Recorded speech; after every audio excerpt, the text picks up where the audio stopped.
Dans le système solaire qui est le nôtre, l'humain paraît incontestablement l'être vivant le plus évolué au plan cognitif, c'est-à-dire que nous les humains, nous sommes parmi tous les êtres vivants de la Terre, voire de tout le système solaire, ceux qui disposent des plus grandes capacités de perception, de compréhension, d'acquisition de connaissances, de raisonnement, d'adaptation et d'interaction avec les autres éléments de notre environnement. C'est fort de cela qu'à notre échelle terrestre, les humains dominent les autres êtres vivants et parviennent à améliorer constamment leurs conditions de vie et de bien-être. Pour le dire autrement ou plus simplement, je dirais, c'est notre intelligence qui nous différencie et nous permet de nous développer. Mais malheureusement, cette chose-là, qui est notre intelligence, notre capacité de comprendre, de percevoir, d'analyser, d'interagir avec ce qui nous entoure, cette chose-là, malheureusement, nous distingue aussi les uns les autres par rapport à nos voisins. Il ne nous distingue pas seulement par rapport aux autres êtres vivants. Il fait la différence entre chacun de nous. Il est donc indéniable que notre développement individuel et communautaire, permettant l'amélioration de notre environnement, de nos conditions de vie et de notre bien-être, dépend exclusivement de ces capacités que je viens de citer. Ces capacités qui relèvent de notre cerveau et qu'on appelle capacités cognitives constituent pour chacun de nous, hommes et femmes, l'élément le plus important et le plus précieux de notre nature humaine. Notre développement n'est pas fonction de ce que notre environnement nous offre. Il n'est pas fonction des richesses du sous-sol. Il n'est pas fonction de ce que la nature nous offre de manière générale. Notre développement est fonction de ce que nous sommes capables de faire avec ce que la nature nous offre. La véritable richesse de chacun, ou la source véritable de richesse de chacun, est bien son potentiel cognitif. Il fait de chaque homme, chaque humain, la véritable richesse ou la source véritable de richesse de sa communauté. Comme disait Jean Baudin, il n'est de richesse que d'hommes.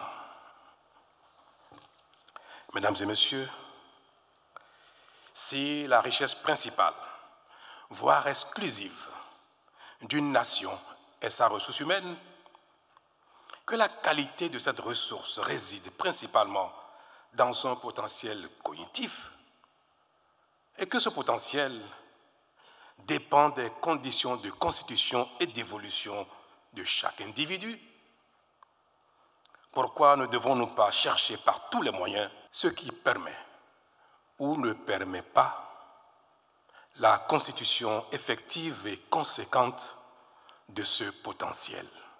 Cette question, qui constitue l'objet de notre conférence, paraît désormais sans intérêt,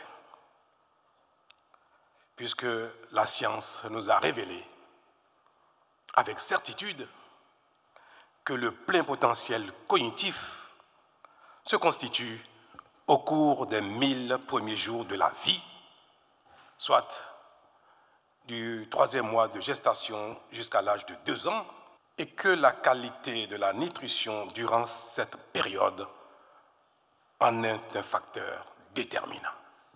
Mesdames et messieurs, c'est parce que le gouvernement du Bénin est conscient de cette réalité qu'il s'est engagé à la suite de son programme d'alimentation scolaire dans un ambitieux plan de supplémentation nutritionnelle qui vise à offrir à tous les enfants de milieux défavorisés, dès leur conception jusqu'à l'âge de 2 ans, un accompagnement nutritionnel conséquent pour leur garantir un développement optimal du cerveau, du corps et des défenses immunitaires.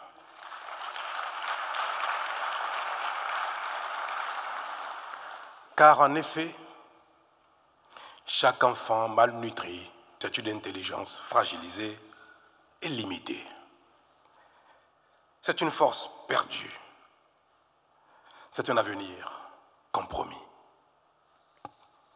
A contrario, chaque enfant bien nourri est une promesse de réussite, un moteur de croissance, une pierre solide pour bâtir la société et rompre la chaîne intergénérationnelle de malnutrition. Cette chaîne qui veut qu'une mère malnutrie donne naissance à un enfant fragile à potentiel limité et qui, à son tour, s'il est malnutri lui aussi, aggrave les faiblesses de sa progéniture et la rend très peu apte à profiter efficacement des infrastructures, de l'éducation, de la formation, des offres d'emploi et autres que sa communauté lui offre. Une progéniture qui entretiendra la chaîne de la pauvreté transgénérationnelle qui, in fine, apparaîtra comme une fatalité.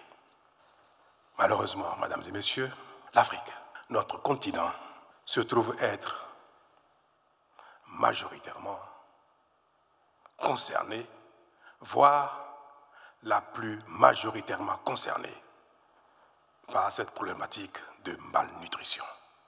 C'est pourquoi il nous faut décider de nous engager et d'investir massivement dans la nutrition afin qu'elle devienne pour nous un puissant levier de santé publique, de réussite scolaire et professionnelle, de productivité économique et au total de prospérité nationale et continentale. Ce faisant, nous pourrons nous passer sans regret des richesses du sous-sol, de l'aide au développement,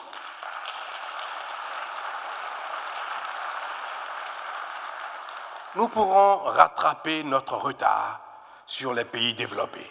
Nous pourrons nous aussi contribuer efficacement au développement global de l'humanité. Mais pour ce faire, ma conviction est qu'il nous faudra une mobilisation générale sans ambages. Celle des États qui doivent inscrire la nutrition au cœur de leur politique publique, celle des partenaires techniques et financiers dont le soutien sera décisif, celle des familles, enfin, qui sont les premières gardiennes de la santé et de l'avenir des enfants. Vous l'aurez compris, mesdames et messieurs, bien nourrir nos enfants n'est pas une option, c'est un impératif.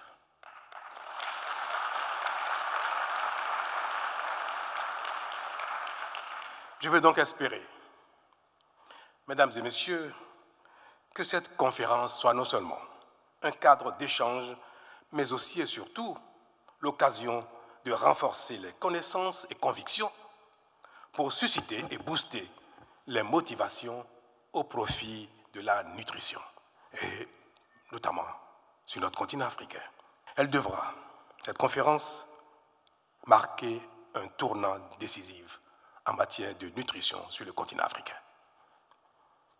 J'ai aussi foi que la table ronde qui suivra la présente conférence donnera lieu à des engagements fermes en faveur de cette cause si noble aux côtés du gouvernement du Bénin pour nous donner collectivement raison dans quelques décennies, peut-être même dans quelques années.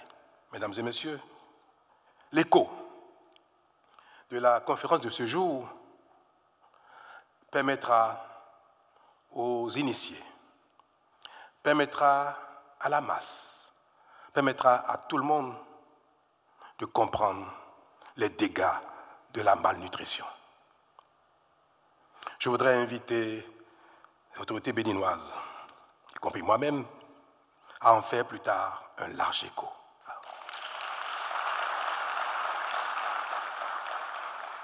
J'invite donc les experts et les scientifiques à nous donner les éléments d'explication de compréhension dans les mots les plus simples.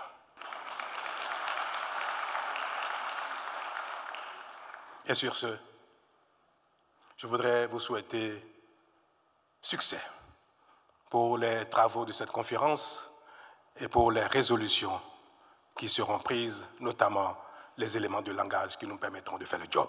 Merci.